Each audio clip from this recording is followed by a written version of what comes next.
ìpínlẹ̀ Èkìtì, ìpínlẹ̀ ẹ̀yẹ.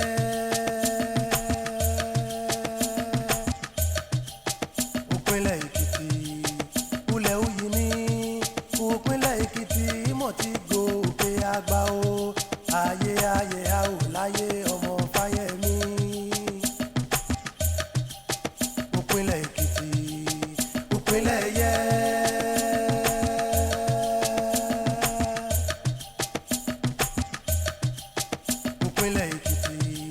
Set that ball rolling. My name is Ekiti. Hello and welcome to another episode of Ekiti on the Move. I am Tunji Saliu. Ekiti is celebrating and the drums are out as Governor Ado Ekiti marks third year in office. The theme of the month-long celebration is consolidation, building for transformation. Little wonder that the third anniversary has been marked with commissioning of landmark projects. Indeed, the projects are so many that we cannot even showcase them in just an episode of this program. However, for this week, the iconic Ekiti Civic and Convention Center takes the center stage. Another important feature of the anniversary celebration is the crowd pulling fountain summit, the maiden edition of Ekiti Economic Development and Investment Summit. Today's edition promises to be a great show as we go into all of these right after our quick takes.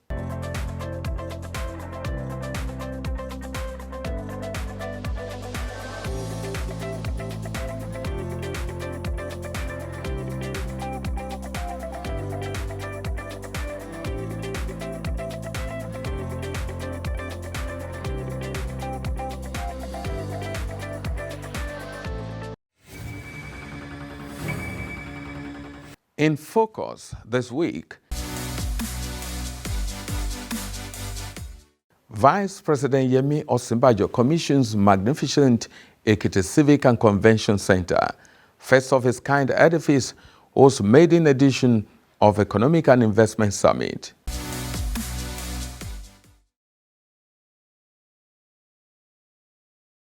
Ekiti Civic and Convention Center, situated in the heart of the state capital, Ado Ekiti, is a one-stop shop for commerce, entertainment, education, technology, culture and tourism. The Civic Center was one of the legacy projects of Governor Ado Ekiti in his first term, which were abandoned by his successor, even though work had advanced on them.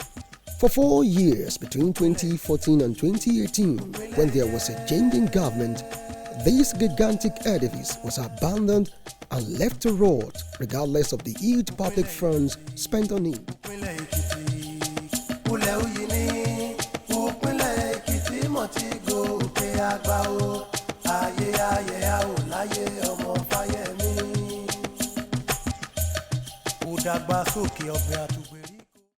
Thankfully, Dr. Ado Ekiti returned to office in 2018, and this edifice got a lifeline.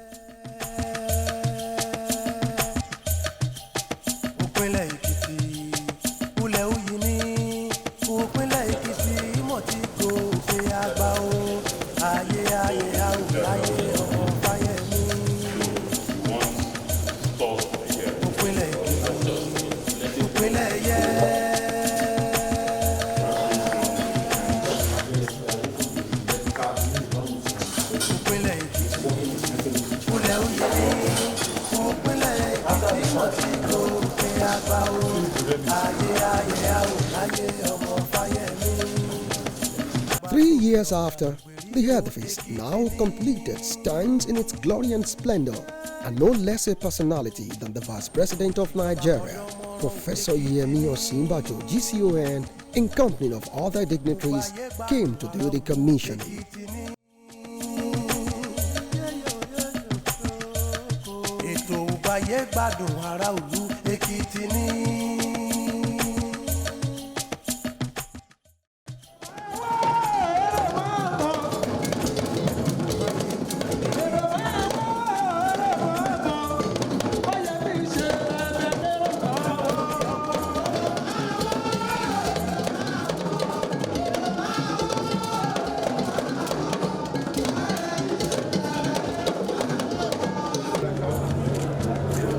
basically commission the civics and convention center for the benefit of the people of Ekiti State, all Nigeria, and to the glory of God.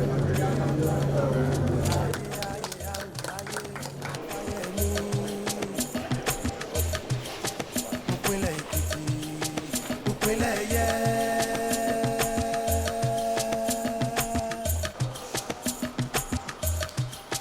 ìpínlẹ̀ Èkìtì ulẹ̀ òyì ní ìpínlẹ̀ Èkìtì mọ̀ tí gòkè àgbà o ayé ayé a ò láyé ọmọ Fáyẹmí. ìdàgbàsókè ọ̀gbìn àtùgbèríko Èkìtì ní.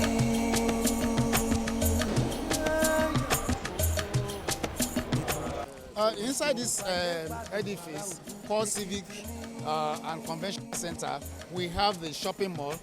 We are proposing that ShopRite will take that. It's about 1,130 square meters with other ancillary offices. We have cinema, which is going to seat 2 cinemas, which is going to take about 120 people each. And we have about 675 seating capacity mini amphitheater. If you, I don't know whether you have been to OAU before, Bafem Awolowo University, you will know what we call amphitheater there. This is just a replica of what we have, though not up to the number of what we have in amphitheater. But this is going to seat about 675, as I've said. And apart from that, we have various offices. We have banking hall, we have games, we have arcade, we have VIP lounge, we have studios, we have spaces that can be used for boutique, barbing salon, and what have you. Magnificent, it is fantastic, it is a giant stride, and it's a great landmark in the annals of Ekiti. Highly commendable. It's a world standard project, and I'm happy that in our era, as a party and as a government, we actually witnessed something like this. ìpínlẹ̀ Èkìtì ìpínlẹ̀ ẹ̀yẹ.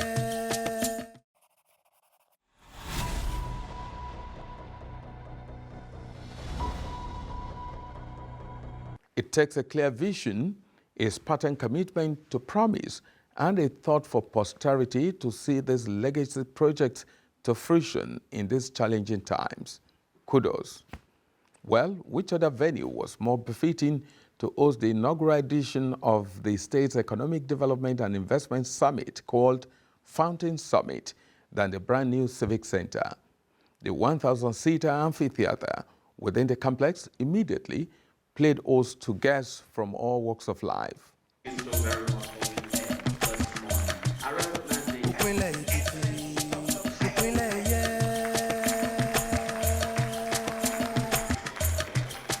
ìpínlẹ̀ Èkìtì ulẹ̀ òyì ní ìpínlẹ̀ Èkìtì mọ̀ tí gòkè àgbà o ayé ayé a ò láyé ọmọ Fáyẹmí.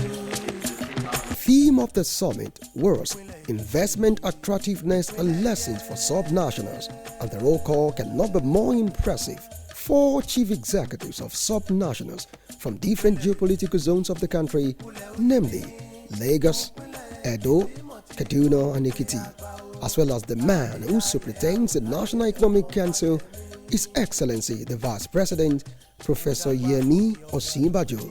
Top government functionaries, including the Deputy Governor, First Lady of Ekiti State, Minister for Industry, Trade and Investment, National and State Assemblies members, traditional rulers, and a horde of investors. The host governor, Dr. Kayode Fayemi, like a practiced marketer, did not mince words. Our solution to reduce the dependence of Ekiti State on federally distributed revenues is to enable private enterprise by making the state an attractive destination for investors. Our efforts have started to yield results, with the Kunderi farm, moribund for over 40 years now, operational and producing over 80,000 liters of milk per month. Thanks to the public-private partnership with Commercial Nigeria Limited, in addition to the dairy farm, other large-scale agriculture processors like FMS Farms, GMK Foods, Promise Point, Arog Limited, Stallion Group, Dangote Group, and Egbeja Snail Village, amongst others, are now operational and creating jobs. Later in the summit, you will hear from the CEOs of some of these companies who will share their experiences of doing business in Ekiti State. We're poised to improve our position among subnationals on the homegrown ease of doing business indicators measured by the Presidential Enabling Business Council, PEBE. Today, I am pleased to note that our weakest section in the ease of doing business indicator, which is enforcement of contracts, has been addressed by the collaborative efforts of the judiciary, the legislature, and our Ministry of Justice and NPIPA, and has made possible the establishment of small claims court in the state. Panelists in the first session, made up of the 4 governors and the vice president, spoke on development lessons from subnational, from their individual experiences. No government, no country can do better than the quality of its public service. No educational system can do better than the quality of its teachers. No healthcare system can do better than the quality of its healthcare personnel. Human capital is the key to everything. So, what do you need? You must upgrade the quality of the public service. The public service must be educated, must be competent, must be trained regularly, and be given tools and technologies to be as efficient as possible. Government must be run as if it's a private sector organization if you're to deliver on services.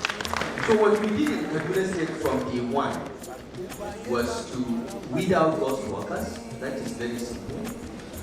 But we brought in consultants to advise us on public service reform. And the result of that was that, we got rid of thousands of workers in our first year in office that we felt did not make the grade. And we opened the door to bring in young graduates that we knew would be trainable, would be motivated to deliver services.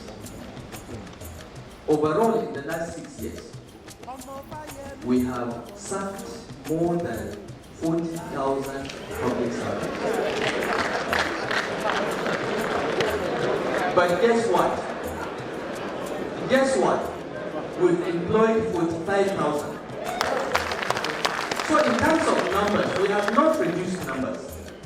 We have not reduced the total numbers. What we have done was to bring more people of the right mix and quality. We're working with the federal agencies to profile the vigilante teams in all the communities. We're investing in the Nigerian police training facilities so that we can now begin to train these local vigilantes so that they understand modern ways of dealing with crime, of gathering intelligence.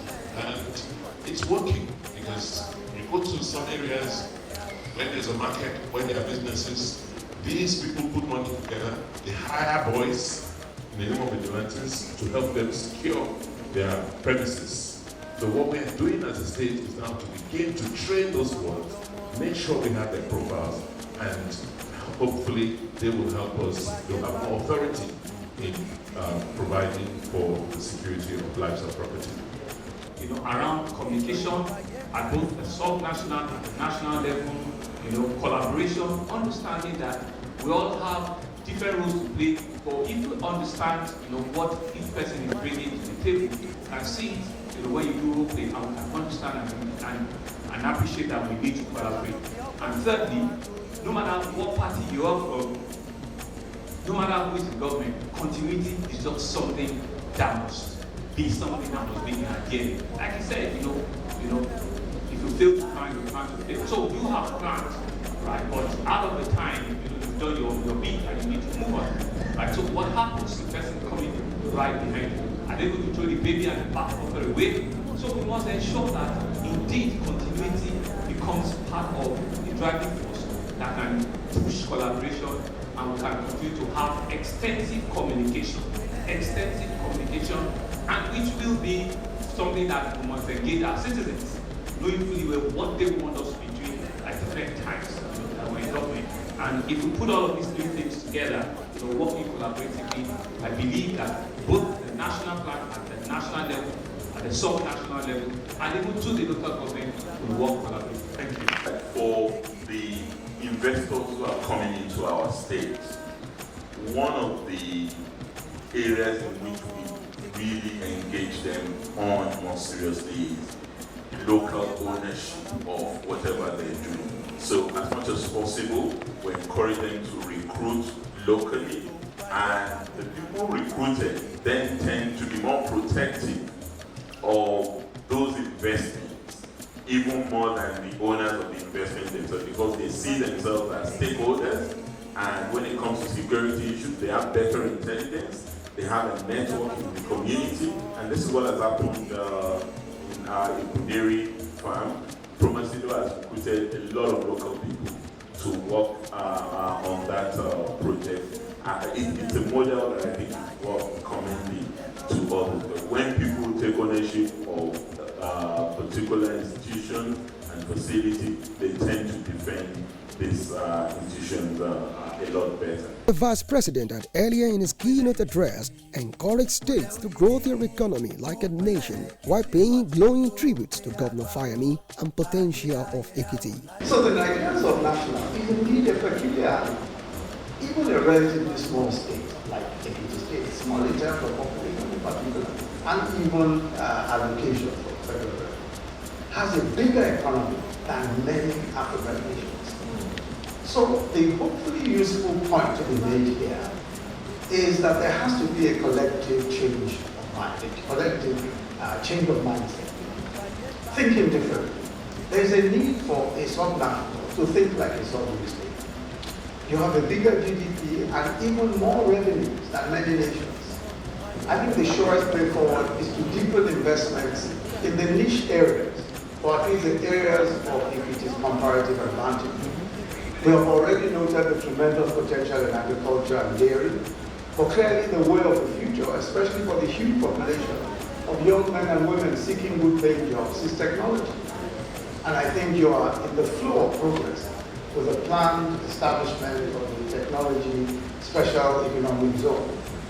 Clearly, the future of fast-growing economies is in the knowledge economy. Every day, we are beginning to see the transition, as Shimon Peres, former Prime Minister of New Jersey. From the age of territory, we are entering the age of science. Land size, natural resources are forced to give way to science and the knowledge economy. Science has no borders. Of course, land has borders, and visa and immigration restrictions. Technology has erased those borders, and even physical offices. So young men and women in Ekiti State can work from here and earn world-class wages. This is why the planned investment in that Ekiti knowledge zone is strategic. And it's exciting to see that the plan is to use business process outsourcing as an anchor.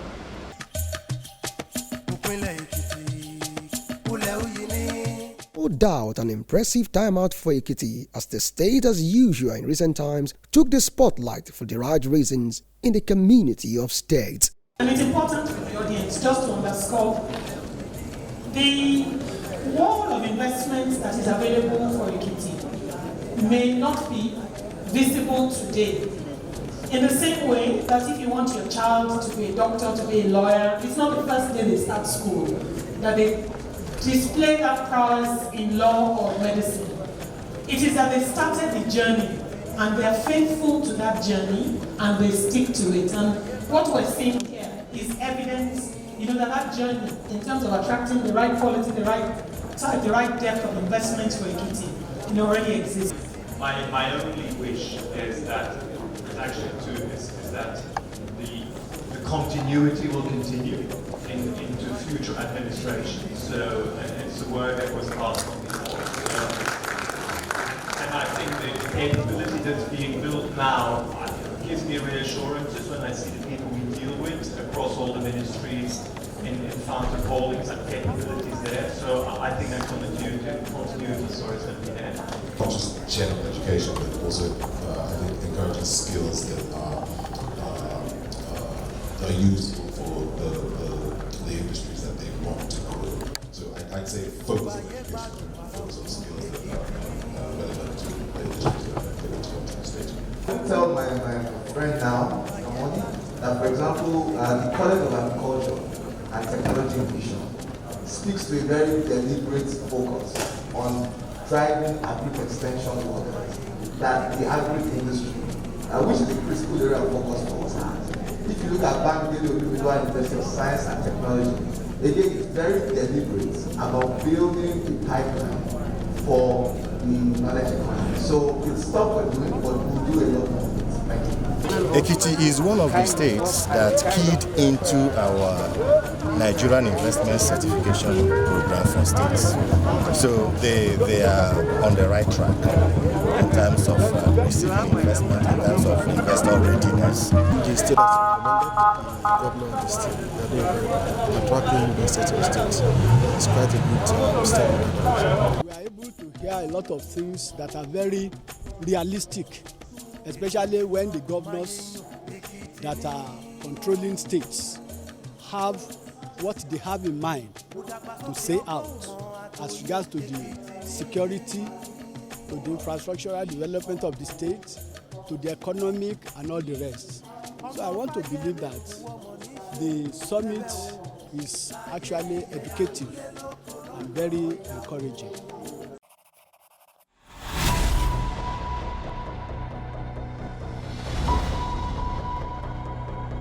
Wow, what a time. In the words of Governor Kayode Fayemi, and I quote, "Our focus is delivering win-win outcomes to all stakeholders, including you," end of quote. So, come, Ekiti is willing, able, and ready.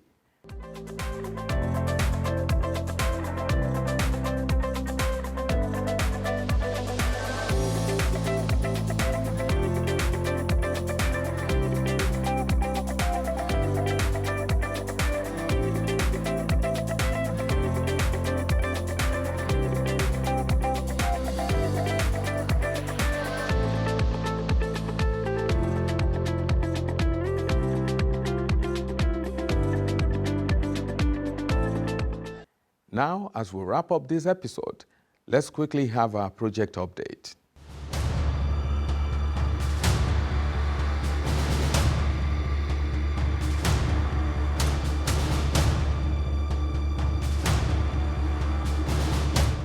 Welcome to Ekiti Elders Resort. This is one of the initiatives of Governor Kayode Fayemi in collaboration with the Office of the Senior Special Assistant to the President on SDGs.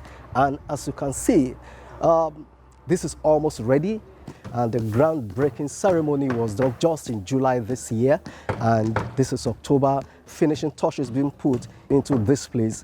And when this place is completed, it will be a place where elders in Ekiti can sit down and relax and also have meetings, do contacts, play games, also fitness, health, and what have you. We are on a random visit here, and guess what is happening right inside there? The elders are already meeting to know how to make this place more befitting for them, even while this place is not yet completed. That is to tell you how this place will be made use of by these elders. And these people, they have a word for Governor Kayode Fayemi. Listen to it. Lórúkọ Ekiti àgbààgbà Ekiti, mo mú súre fún Kayode Fayemi lónìí, aṣoríire. Àmín. Mo bá ti dọ́lé, àtùbà àtùṣe. Àmín. Ibi gíga gíga là á bá. Àmín. Torí pé ó gbé wa lékè, ọba ọ̀fà àgbàlagbà, ọba ọ̀fà arúgbó, mo sì gbà ládùúrà, mo súre fún lórúkọ Ekiti àgbà Ekiti, wípé bó ti ń lọ, bó ti ń bọ̀, ire náà la máa kó wá sílé. According to the inclusionist position of Dr. Kayode Fayemi, no one should be left behind. Everyone deserves the attention of government, and Ekiti Elders Resort is an eloquent testimony to what the governor has always been saying. It's not just a matter of talk alone, but he has put the talk to work, and this is what we have here.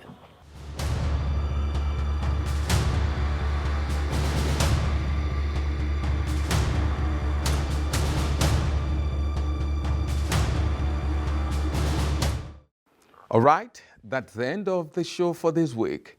Thanks for watching.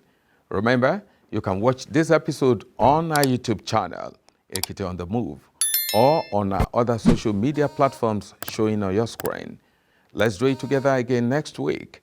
Until then, bye for now.